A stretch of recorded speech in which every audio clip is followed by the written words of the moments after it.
wajal kalami rasidan wa mursida wa fikrati nawir wa qalbi arsida rabbi israh li sadri wa yassir li amri wahlul uqdatan min lisani yafqahu qawli.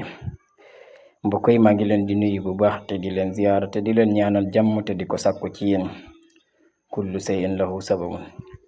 mbokk yi maa ngi leen di ñaan ngeen bàyyi appel normal yi ak message écrit yi te ngeen bàyyil ma message vocal lu mu gàtt gàtt ngeen bàyyi seen tur ak seen sant yéen ñi bëgg a bokk ci université Asrar bi gratuite la. loolu maa ngi leen koy ñaan moo xam da nga bëgg a yokk sa xam-xam wala da nga bëgg a seet dog jaamu yàlla yi li la yàlla sarax. yaakaar naa loolu leer na.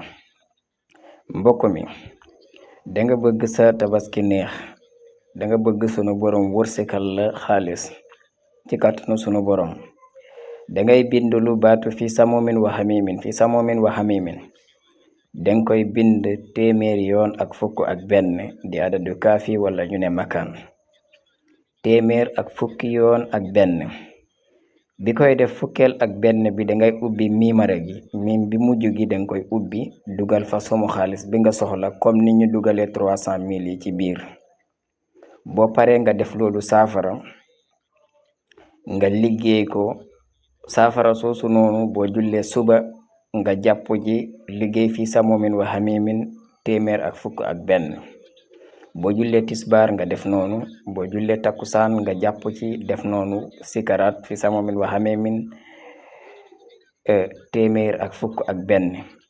boo jullee timis nga def noonu. boo jullee gee nga def noonu mu jeex. ci kàttanu sunu borom gisuma ku lay tere tiye somu xaalis boobu nga dugal foofu ci biir incha allahu rabbi ci diir bu gàtt.